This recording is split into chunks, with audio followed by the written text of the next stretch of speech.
नामांकन खारिज हो गए थे। आज एक कांग्रेसिया मन आरोप लगाते हैं कि शासन के दुरुपयोग करते हैं। अरे भाई, जैसे नहीं करते नाच न जाने आंगन टेढ़ा। अरे फार्म तो सही भरवा भाई, उसका नियम कानून तो थोड़ा पढ़ लो। ईवीएम में भी बराबर दोष लगाते हैं, हार जाए तो ईवीएम पर ठिकरा पड़ी और जीत जाए तो बातें नहीं करें, तो पूरा हताशा में है कांग्रेसी मन। मैं आप हमला आश्वस्त करता हूं कि हमारा नगरीय निकाय के चुनाव में बहुत अच्छा सफलता मिलने वाला है। मुख्यमंत्री विष्णुदेव साय का ये बयान बताता है कि निकाय चुनाव में भाजपा आत्मविश्वास से कितनी भरी है और कांग्रेस किन मुसीबतों से घिरी हुई है। निकाय चुनाव के लिए आज नाम वापसी की आखिरी तारीख के बाद निकाय का दंगल साफ हो गया, लेकिन इस दंगल में कांग्रेस ने जिन पर भरोसा जताया था उनमें से कुछ या तो भाग खड़े हुए या फिर उनका नामांकन ही रद्द हो गया। ऐसे में 20 वार्डों में भाजपा निर्विरोध जीतने जा रही है। वहीं धमतरी जैसे महत्वपूर्ण नगर निगम में कांग्रेस का कोई उम्मीदवार ही मैदान में नहीं होगा। इसके अलावा निकाय चुनाव के टिकट वितरण से शुरू हुए कांग्रेस के भीतर खाने की लड़ाई खत्म होने का नाम नहीं ले रही। दो जिला अध्यक्ष बेमेतरा और अंबागढ़ चौकी के जिला अध्यक्षों ने ऐन चुनाव के समय इस्तीफा दे दिया है। इन सब मुसीबत से घिरी कांग्रेस इस तरीके की उठापटक के लिए बीजेपी को ही जिम्मेदार ठहरा रही है। धमतरी में जिस तरह से एक मुख्यमंत्री के करीबी को प्रत्याशी बनाया भारतीय जनता पार्टी ने, उसको लाभ पहुंचाने के लिए कांग्रेस के मेयर प्रत्याशी का नामांकन निरस्त करना भारतीय जनता पार्टी का षड्यंत्र पूरे प्रदेश में उजागर हो गया है। कहीं तो नामांकन निरस्त करा दो धमतरी जैसे मेयर का है, कहीं तो वार्डों का है, कहीं तो किसी प्रत्याशी को डराओ धमकाओ। सरकार कहीं न कहीं चुनाव लड़ने से बुरी तरह से डरी हुई है और अपने आप को हार मान चुकी है। इसलिए चुनाव जीतने के लिए हर हथकंडे अपनाने को तैयार है, लेकिन कांग्रेस पार्टी सरकार से डरने वाली नहीं है। हम मजबूती के साथ चुनाव लड़ेंगे। उधर भाजपा निकाय चुनाव की तैयारी में जुट चुकी है। पूरे प्रदेश में भाजपा कार्यकर्ता सम्मेलन करने जा रही है, जिसकी शुरुआत आज रायपुर से की गई। इसके अलावा पार्टी निकाय के साथ पंचायत चुनाव के लिए भी एड़ी चोटी का जोर लगा रही है। ऐसे में कांग्रेस के आरोपों पर बीजेपी कांग्रेस को ही आड़े हाथों ले रही है। भारतीय जनता पार्टी हमेशा चुनाव कार्यक्रमों को लेकर पहले से तैयार रहती है। हम वर्ष भर काम करते हैं संगठन का, विधि प्रकोष्ठ के लोग, जिला के पदाधिकारी, जिला के अध्यक्ष सहित सभी लोग के मार्गदर्शन में और व्यवस्थित रूप से और अपना नामांकन पत्र जारी करें। और आप देखिए कि आज सबसे बड़ा विषय यह है कि आज शुरुआत हुई है और उसमें बसना नगर पंचायत और के अध्यक्ष का निर्विरोध वो भी आ गया है। 20 पार्षद हमारे विभिन्न नगरीय निकाय क्षेत्र से वो भी निर्विरोध चुन के आए हैं। एक अच्छा संकेत है, जनता का एक मानस बना हुआ है, जनमानस भारतीय जनता पार्टी के पक्ष में। फिलहाल निकाय चुनाव की सरगर्मी तेज है।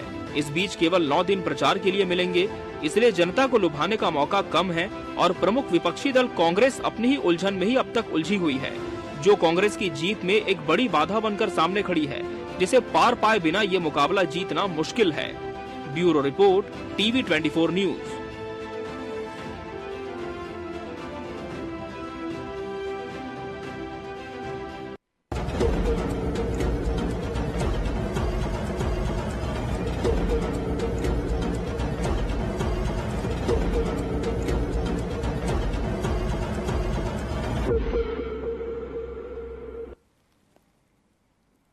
नमस्कार, मैं हूं मोहन तिवारी। आज के मुद्दे में आपका स्वागत है और आज का मुद्दा हमारा आधारित है निकाय चुनाव के उस उलझन पर जिसमें दोनों ही राजनीतिक पार्टियां अपने अपने दावे कर रही हैं, लेकिन जो स्थितियां बन रही है उससे साफ समझ में आता है कि कहीं ना कहीं कांग्रेस में वो उलझन है जो कि बीजेपी में नहीं है और इसीलिए तैयारियों पर भी इसका असर देखने को मिलता है।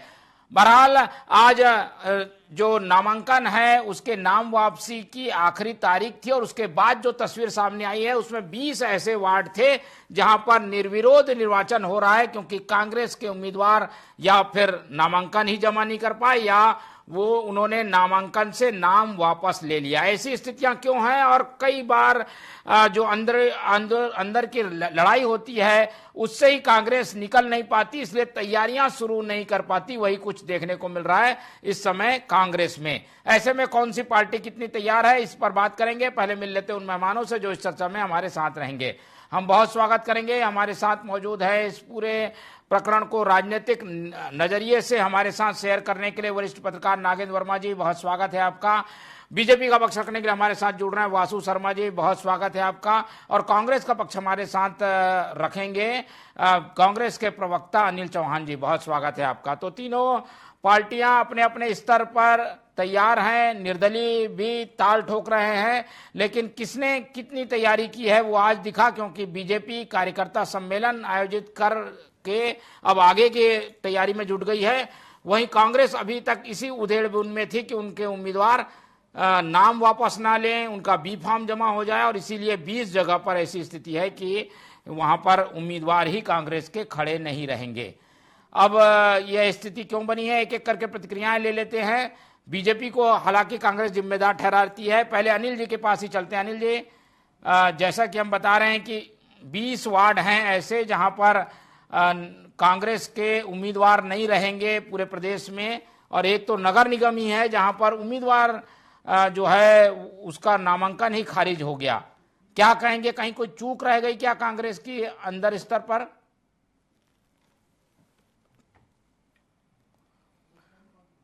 जी, अनिल जी से बात करने की कोशिश करते हैं, लेकिन उससे पहले प्रतिक्रिया ले लेते हैं वासु जी की और उनसे समझते हैं, क्योंकि आरोप लग रहे हैं वासु जी, बीजेपी आखिर कैसे अपने दामन को बचाएगी, क्यों ये स्थितियां बन रही हैं जिसमें आरोप बीजेपी पे ही लग रहा है? देखिए मोहन जी, यही दिक्कत है। भारतीय जनता पार्टी संगठन आधारित, कार्यकर्ता आधारित पार्टी है, और कांग्रेस जो पार्टी है वो नेताओं की पार्टी है, उसमें केवल नेता है, कार्यकर्ता तो है ही नहीं। दूसरी बात, आज हम पे ये आरोप लगा रहे हैं, अरे आपने फॉर्म भरा, आपने कुछ गलतियां की, जो भी उसका नियम कानून के तहत फॉर्म नहीं भरा, चुनाव आयोग ने रिजेक्ट किया, उसमें भारतीय जनता पार्टी का क्या लेन देन? कोई भारतीय जनता पार्टी ने फॉर्म थोड़ी नहीं भरा था आपका, आपने फॉर्म भरा। आपके विधि प्रकोष्ठ के लोग क्या कर रहे थे, या विधि प्रकोष्ठ आपके यहाँ कांग्रेस में है कि नहीं है, ये जानना सबसे स्वाभाविक है, क्योंकि संगठन है ही नहीं वहां पर। सभी नेता एक दूसरे के उसमें लगे हुए हैं, आपसी बयानबाजी से चूक नहीं रहे हैं, सब एक दूसरे के ऊपर आरोप लगा रहे हैं। कोई पैसे लेने का आरोप लगा रहा है, टिकट बेचने का आरोप लगा रहा है। मोहन जी, ये स्थिति हो गई है, इनके पास तो नेता ही नहीं है। रायपुर में देख लीजिए किस प्रकार से इन्होंने, कोई महिला नेत्री लायक नहीं लगी, उन्होंने फिर से पूर्व महापौर की पत्नी को टिकट दिया। अब पूर्व महापौर आजाद डिबर छत्तीसगढ़ के इतिहास में पहली बार पति पत्नी को टिकट कांग्रेस ने दे दिया।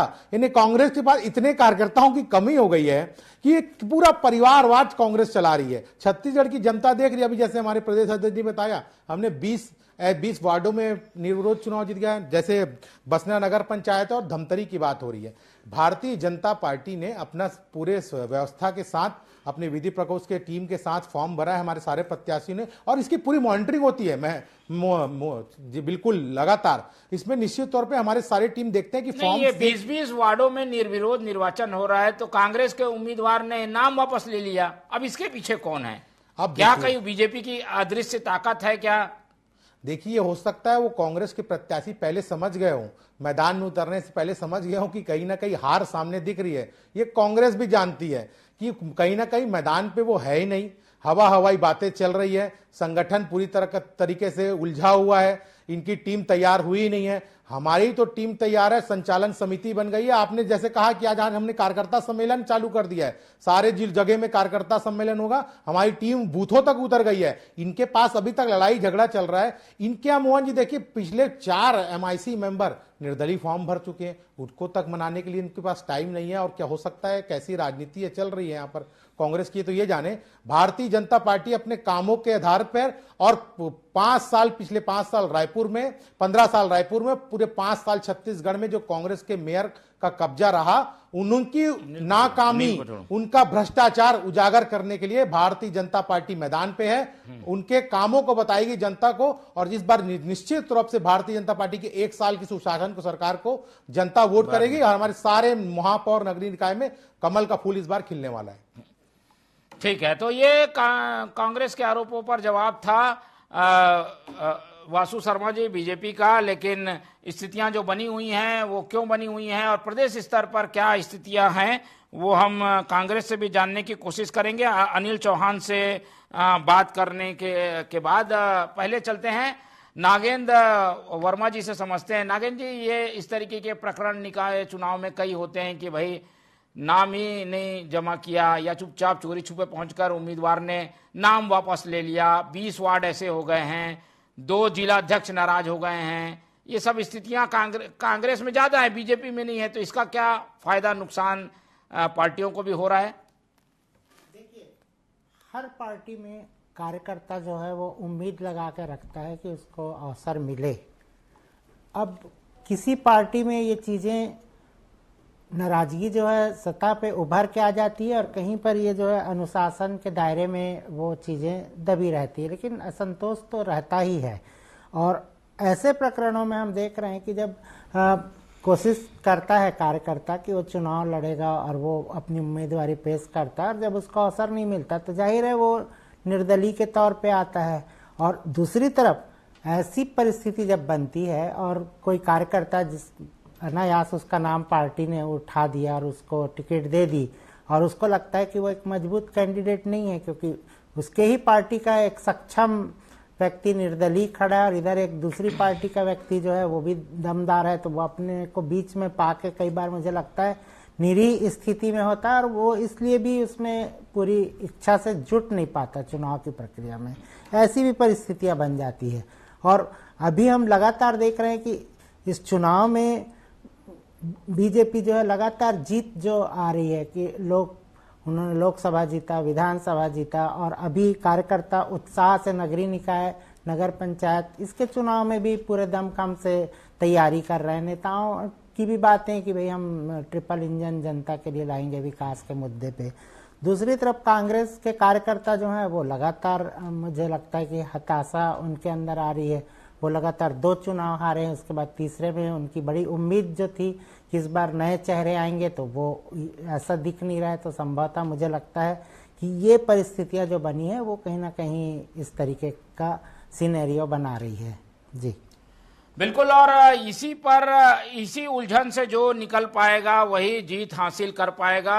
और स्थितियां जो बता रही हैं उससे तो लगता है कि कांग्रेस की राह काफी मुश्किल भरी है, क्योंकि उसे पहले अपनों से निपटना है, उसके बाद आगे बढ़ना है। अनिल जी हमारे साथ जुड़ गए हैं। अनिल चौहान जी, अनिल जी, हम जैसा कि चर्चा कर रहे थे कि जो स्थितियां सामने आई हैं नाम वापसी के बाद, उसमें 20 जगह ऐसे हैं जहां पर कांग्रेस के उम्मीदवार ही नहीं खड़े हैं, जिसमें एक नगर निगम है, एक नगर पंचायत है, जहां पर ऐसी स्थितियां बन रही हैं। क्या कुछ मैनेजमेंट स्तर पर गड़बड़ है, कुछ पार्टी स्तर पर सही ढंग से चुनाव का संचालन नहीं हो पा रहा है? कहां पर कुछ चूक रह जा रही है जो ऐसी स्थिति देखने को मिल रही है? मोहन जी, सबसे पहले आपको, साथी पैनलिस्ट को और टीवी 24 के विद्वान दर्शकों को मेरा नमस्कार। देखिए, ये जो आप अभी बता रहे हैं, नगर पंचायत, एक नगर निगम और कुछ नगर निगम के पार्षद, जैसे बिलासपुर का वार्ड नंबर 13, कोरबा का वार्ड नंबर 18, देखिए इन सारी जगह ये वो जगह हैं जहां लोकतंत्र की हत्यारी भारतीय जनता पार्टी का चेहरा बेनकाब हो रहा है। आप देखिए, लखनलाल देवांगन के भाई जो मंत्री हैं कैबिनेट में, वार्ड नंबर 18 से वो प्रत्याशी हैं और भारतीय जनता पार्टी परिवारवाद की बात करती है। असली परिवारवाद ये है कि आपने निर्दलियों को और कांग्रेस उम्मीदवार को डराकर, धमकाकर, प्रलोभन देकर, प्रशासनिक आतंकवाद मचाकर उनका आवेदन वापस करा दिया और उनको अपना निर्विरोध चुनाव जिता दिया। अरे साहब, मैं कहता हूं एक ही परिवार में 10 लोग राजनीति और समाज सेवा में रहे, चुनाव तो होने दीजिए और चुनाव कराकर जनता के जनमत से जीत कर दिखाइए। इस तरह के लोकतंत्र के हथकंडे जो ये अपना रहे हैं, आप धमतरी में देख लीजिए, इन्होंने 17-2 में फॉर्म रिजेक्ट करा दिया हमारे महापौर का। आप बिलासपुर में देख लीजिए, वार्ड नंबर 13 में श्याम पटेल जो हमारे सिटिंग पार्षद थे, उनका जाति प्रमाण पत्र गोल कराकर और उनको जो भी जिस तरह की इन्होंने हरकतें की, वो सारे प्रदेश में उजागर हैं। भारतीय जनता पार्टी का एक टैक्ट हो गया है कि बिना इलेक्शन कराए इनको अब केंद्र में, राज्य में और नगरीय निकायों में भी सत्ता में बैठना है। इंदौर का उदाहरण आपने देखा, 20 साल पुराने प्रकरण में कांग्रेस प्रत्याशी और उसके पिता के खिलाफ 307 का मुकदमा दर्ज हुआ, फिर नाटकीय ढंग से वो भारतीय जनता पार्टी ज्वाइन कर लेता है और उसके बाद उसके सारे पाप धुल जाते हैं, वॉशिंग मशीन में साफ हो जाता है। और इंदौर में बिना कांग्रेस के सिंबल के भारतीय जनता पार्टी सुनियोजित षड्यंत्र करके चुनाव कराती है। चंडीगढ़ में हम लोगों ने लोकतंत्र की हत्या देखी। तो ये खुलेआम ये जो भारतीय जनता पार्टी है, जिस तरह से निर्वाचन आयोग को, दूसरे संवैधानिक संस्थाओं को, ईडी, आईटी, सीबीआई को प्रयोग कर रही है और जिस तरह से लोकतंत्र की हत्या करके दूषित मानक तैयार कर रही है, समाज में, देश में, और लोकतंत्र का जो स्वरूप बनाना चाहती है, इसकी चिंता पूरे प्रदेश को करना चाहिए। मोहन जी, हमको, आपको बस नहीं, छत्तीसगढ़ के जन जन को इस बात के लिए चिंतित होना चाहिए कि कौन सी परंपरा भारतीय जनता पार्टी स्थापित कर रही है, और इनको सबक सिखाने की जरूरत है, जिससे स्वस्थ लोकतंत्र की जो परंपराएं थी वो स्थापित हो सके और किसी तरह लोकतंत्र की बहाली हो सके।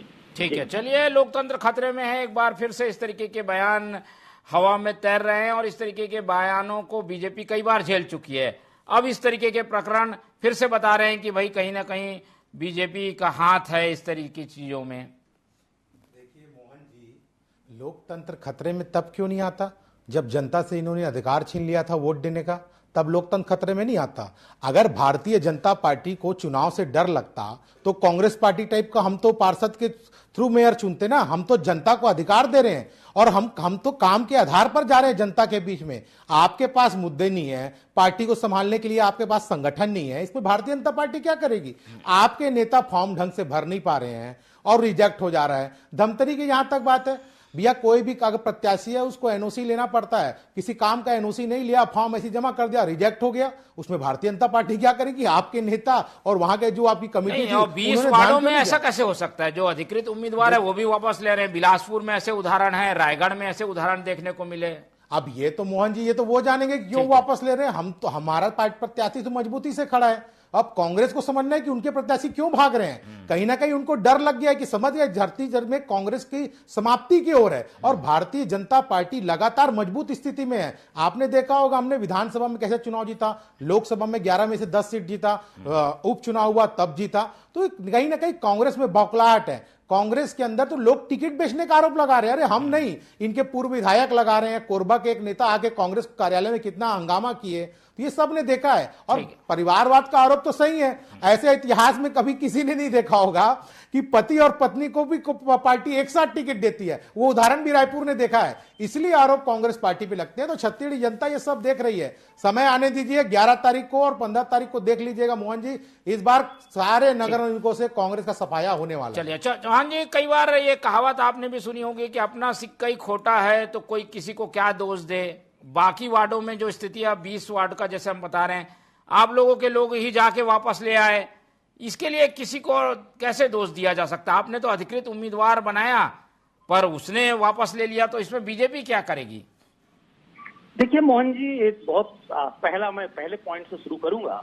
भारतीय जनता पार्टी के प्रवक्ता, विद्वान प्रवक्ता ने कहा कि पार्षदों से क्यों चुनाव हो रहा था महापौर का, विधायकों से क्यों मुख्यमंत्री का चुनाव होता है और सांसदों से क्यों प्रधानमंत्री का चुनाव होता है। तो क्या देश में सदनात्मक व्यवस्था नगरीय निकायों में और विधानसभा में या लोकसभा में समाप्त कर देनी चाहिए? हमारे पास एक लॉजिक था, हमने सदनात्मक व्यवस्था लागू करने के लिए पार्षदों के माध्यम से महापौर का चुनाव कराया ताकि तकनीकी रूप से कोई भी विधेयक पास हो सके। दूसरी बात पर मैं आपके आऊंगा कि देखिए, इन्होंने कहा कि भारतीय कांग्रेस में सरकुटौल है। धमतरी में खुलेआम भारतीय जनता पार्टी के कार्यालय के बाहर ये बैनर भारतीय जनता पार्टी के कार्यकर्ताओं और नेताओं ने लगाया कि यहाँ टिकट बिकती है, ये भाजपा कार्यालय है, और ये हम पर आरोप लगा रहे हैं।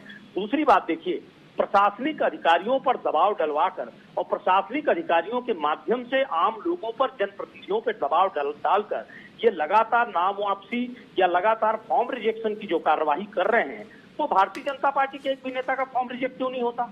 आप ये बताइए, धमतरी में क्या वहां के जिला निर्वाचन अधिकारी एक शपथ पत्र लेकर कि आगे मैं निगम में कोई भी लाभ प्राप्त नहीं करूंगा, 17(2) की उस आपत्ति को खारिज नहीं कर सकते थे? क्या निर्वाचन में ऐसा प्रावधान नहीं है? लेकिन नहीं, इनको सिर्फ पूरे निर्वाचन सिस्टम को डिस्टर्ब करना है। आज देख लीजिए कि भारत निर्वाचन आयोग पर जो प्रश्न चिन्ह पूरे देश में खड़ा हो रहा है, इतनी बड़ी संवैधानिक संस्था पर ईडी को लेकर सुप्रीम माननीय सर्वोच्च न्यायालय ने उनको लाखों रुपए का जुर्माना लगाया है। कई बार टिप्पणियां की है कि आप किस तरह से काम कर रहे हैं, आप लोकतंत्र को बचने देंगे, कानून को बचने देंगे या नहीं बचने देंगे। ईडी, सीबीआई, आईटी, आज देखिए क्या कर रही हैं ये। तो ये जिस तरह से लोकतंत्र को हमेशा खत्म करने का हमेशा के लिए प्रयास कर रहे हैं, वो जनता के सामने उजागर है। भारतीय जनता पार्टी का असली चेहरा उजागर है। जो भाजपा ज्वाइन कर ले वो व्यक्ति साफ सुथरा हो जाता है, इनकी वॉशिंग मशीन में साफ हो जाता है। प्रधानमंत्री जिन पर भ्रष्टाचार के आरोप लगाते हैं, उन्हीं को पगड़ी पहनाकर और गमछा पहनाकर भाजपा ज्वाइन कराते हैं और सारी जांच बंद करा देते हैं। ठीक है वासु जी, ठीक है, चलिए वासु जी, ये कुछ शंका तो उठ रही है। मोहन जी, अनिल जी, जी ये घिसा पीटा आरोप लगा लगा के जनता भी थक गई है सुन के, लेकिन कांग्रेस की आदत है वही घिसा पीटा, लोकतंत्र खतरे में है, फिर आरक्षण खत्म हो जाएगा। अरे आपके नेता लोग नहीं करे। और अनिल जी जैसे नेता विद्वान प्रवक्ता है, वकील भी है अनिल जी जैसे लोगों को फॉर्म भरने में लगाया होता तो हो सकता है ये फॉर्म रिजेक्ट नहीं होता। अब वो ऐसे लोग, कौन से ऐसे लोगों को वो बैठाते हैं कि वो फॉर्म भरने में गलती कर देते हैं, उसमें भारतीय जनता पार्टी को दोष देते हो। मुझे पूरा उम्मीद है अनिल जी जैसे वरिष्ठ कार्यकर्ता को अगर वो लगाते अपने वरिष्ठ महापौर और सबके फॉर्म को देखने में, तो हो सकता है रिजेक्ट नहीं होता। लेकिन वैसे लोगों को लगाते हो आप यहाँ गुटबाजी चरम पे है, तो एक दूसरे के सर पटा हुआ है, ये मत बन जाए, ये मत बन जाए, इसलिए दिक्कत हो रही है। पहले अपनी पार्टी को देख लीजिए, फिर लोकतंत्र दुनियादारी की बातें करेंगे तो ठीक रहेगा। उन हाथों में सारी शक्तियां दे दी जाए जो संविधान को किल करने के लिए बैठे हैं, तो इसी तरह की तस्वीर तैयार होगी। फॉर्म कोई भी भरे बात की। और आज प्रदेश की जनता देख रही है, अभी एक भी निगम में आपका महापौर नहीं है और आगे भी इसी तरह की। इसीलिए तो आपने अधिकार छीना, जनता का अधिकार इसीलिए छीना कि हम एन ट्रेन पकड़ अपना महापौर बनाए। अरे ये तो प्रक्रिया दिग्विजय सिंह के समय से चली आ रही थी, तब चिंता क्यों नहीं कांग्रेस पार्टी को? भैया मैं तो पूछ रहा हूँ, ये दिग्विजय सिंह भी बनाने वाले, मेयर को डायरेक्ट चुनने वाला, तो आपने इतने साल के बाद चिंता उस समय क्यों की भाई कांग्रेस पार्टी ने? लोकतंत्र में क्या देखेंगे आप? लोकतंत्र की बातें मत करो तो ठीक है कांग्रेस वाले भैया, उनको अन्य पिछड़ा वर्ग का। ठीक है, चलिए आएंगे आप दोनों के पास। नागेंद्र जी से समझ लेते हैं। अब नागेंद्र जी, ये जो स्थितियां बनी हैं उसका क्या असर देख रहे हैं? पॉलिटिकल रूप से चुनाव 9 दिन का है, 9वें दिन प्रचार थम जाना है, अब इसका सबका क्या असर देखने को मिलेगा? देखिए, ये सारी चीजें जो है एक अच्छा संदेश तो नहीं देती। आम जनता जो है वो चाहती है कि मुकाबला जो है चुनाव में अच्छे प्रत्याशियों के बीच में हो और वो सही प्रत्याशी का चयन करे। लेकिन जब राजनीतिक दल ही ऐसे उम्मीदवारों का चयन करके सामने नहीं लाते और चुनावी दंगल जो है इस तरीके से पारदर्शिता से नहीं होता, कहीं ना कहीं इसमें कमजोरी होती है। तो मुझे लगता है ये एक तरीके से सोचना चाहिए, पार्टी को इसको लेकर समीक्षा करनी चाहिए। और जब हम देखते हैं कि लगातार प्रत्याशी चयन के लिए बहुत लंबी प्रक्रिया अपनाई जाती है, काफ़ी विलंब किया जाता है, बावजूद उसके आखिर में रिजल्ट इस तरीके का आता है, तो कहीं ना कहीं ये हताश करता है कि बहुत सारे ऐसे प्रत्याशी होंगे कांग्रेस में, ऐसे उम्मीदवार होंगे जो बेचारे लगातार कोशिश कर रहे थे कि उनको अवसर मिले और वो एक अच्छी टक्कर दे सकें और जन सेवा में और विकास में अपनी भागीदारी सुनिश्चित करें, लेकिन उनको अवसर नहीं मिला। और आपने कुछ ऐसी परिस्थितियां बनाई, ऐसे विवादास्पद प्रकरण लगातार बनते गए। अब उसके बाद इसमें इस तरीके का एलिगेशन लगना कि किसी दबाव में या इसमें किसी भी तरीके की दिक्कतें, तो मुझे लगता है ये तो बहुत बड़ा एक लांछन सा है निर्वाचन प्रणाली को लेके। तो कहीं ना कहीं ये चीज़ें जो है आम जनता को बड़ा कहीं ना कहीं से प्रभावित तो करती हैं। ठीक है, और आमजन इसी आधार पर तुलना भी करते हैं दोनों पार्टियों की, उस पर आते हैं चलो गलतियां हो गई, अब ये चीजें हैं वो भी मुद्दा बन रही हैं।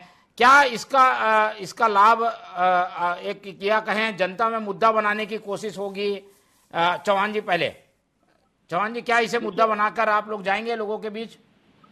निश्चित रूप से जिस तरह से भारतीय जनता पार्टी मुद्दों पे चुनाव नहीं कराती, एक प्लेइंग लेवल नहीं रखती, कभी समानता का चुनाव नहीं कराती, कभी राष्ट्रीय पार्टियों की चिन्ह छीनती है, कभी ये खाते सीज करती है, कभी ईडी सीबीआई आईटी को लगाती है, कभी चुनाव आयोग जैसी संवैधानिक संस्थाओं का मिसयूज करने का प्रयास करती है, कभी ये मुद्दों पे बात नहीं करते कि सड़क, नाली, पानी, बिजली, बेरोजगारी, इन मुद्दों पे बात नहीं करते।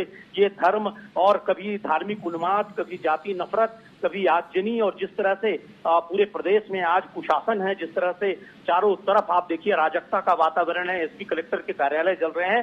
कांग्रेस इन सारे मुद्दों को लेकर जमीनी स्तर पर लोगों के बीच जाएगी और भारतीय जनता पार्टी के असली चेहरे को एक्सपोज करेगी कि भारतीय जनता पार्टी किस तरह से लोकतंत्र को खत्म करने का प्रयास कर रही है, राजनीतिक दलों को खत्म करने का प्रयास कर रही है, विचारधाराओं को किल करने का प्रयास कर रही है, जो मीडिया समूह स्वतंत्र रूप से काम कर रहे हैं उनके ऊपर अटैक कर रही है, पत्रकारों की हत्या खुलेआम हो रही है और भारतीय जनता पार्टी खामोश बैठी है।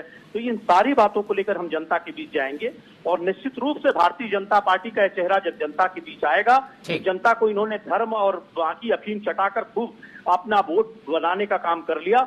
अब जनता इनका सच जान चुकी है। आप देखिएगा कि हम स्थानीय निकाय चुनाव में लगातार जीतते रहे छत्तीसगढ़ निर्माण के बाद, इस बार और अच्छा रिकॉर्ड बनाएंगे। ठीक है, इसका तो फायदा मिलेगा कांग्रेस सोच रही है। जनता जागरूक है, ये सब घिसे पीटे आरोप कांग्रेस को लगाने दीजिए, उससे मतलब नहीं है। जनता तो ये पूछ रही है कि पिछले 15 साल रायपुर में और पूरे 5 साल नगर निगम पूरे छत्तीसगढ़ में कांग्रेस का कब्जा रहा, तो ऐसे कोई 5 उपलब्धियां कांग्रेस के पास है जनता के पास जाने की बताने के लिए कि आपके महापौरों ने क्या किया? आपको बताना है क्योंकि आप सत्ता में थे, आपके पास बताने कुछ नहीं है। भाजपा के ऊपर आरोप लगा रहे हो। अरे आप बताओ ना भैया कि आपने क्या किया, कि हमने ये विकास कार्य शहर के लिए किए, कुछ उपलब्धि है नहीं। और भारतीय जनता पार्टी उल्टा अपने 1 साल के कार्यों को भी जनता के बीच में लेके उतरी है, और उतरी है तो मैं बता देता हूं हमने नगरीय निकाय के लिए क्या किया। कांग्रेस बता नहीं पाएगी। हमने 1 साल के अंदर 7300 करोड़ रुपए नगरीय निकाय को इस 1 साल के अंदर दिया। 4 फ्लाईओवर स्वीकृत हुए रायपुर के अंदर, 20,000 करोड़ के रोड इंफ्रास्ट्रक्चर के काम स्वीकृत हुए हैं। एक नालंदा परिसर रायपुर के जमाने में जब डॉक्टर रमन सिंह समय ने खुला था, आज 1 साल के अंदर 22 नालंदा परिसर के यहाँ भूमि पूजन हो चुका है। कांग्रेस ने एक भी नहीं खोला। मैं पूछना चाहता हूँ रायपुर में ऐसा एक भी काम नहीं। मोहन जी इनसे पूछिए, अगर इनके महापौर ने काम किया है वैसे एक काम बता रायपुर के अंदर चुनौती के साथ कहता हूँ, कांग्रेस अगर है तो दम है तो बता दें विकास के काम। चलिए ये मुद्दों पर एक बार और डिबेट कर लेंगे, लेकिन आज की जो चर्चा थी वो इसी बात पर केंद्रित है कि किस तरीके की उलझन में राजनीतिक दल हैं। बीजेपी थोड़ा अपने आप को आसान पाती है इन उलझनों से और इसलिए उसने तैयारियां शुरू कर दी है, लेकिन कांग्रेस इस तरीके की मुश्किलों को हर बार झेलती है, इसलिए उसे मालूम भी है कि इससे कैसे निकलना है। इस सब के बाद क्या होगा राजनीति में, इस पर हमारी निगाह बने रहेगी। फिलहाल इस पूरी चर्चा में हमारे साथ अनिल चौहान जी जुड़े, उनका धन्यवाद। वासु शर्मा जी ने समय दिया, उनका धन्यवाद। और नागेंद्र वर्मा जी हमारे साथ बने रहे, उनका बहुत बहुत धन्यवाद। तो तीनों मेहमानों को धन्यवाद कहते हुए आज की ये चर्चा ही खत्म करते हैं और आप लोग से रखते हैं उम्मीद कि आप लोग देखते रहेंगे TV24। रखिए अपना बहुत ख्याल। नमस्कार।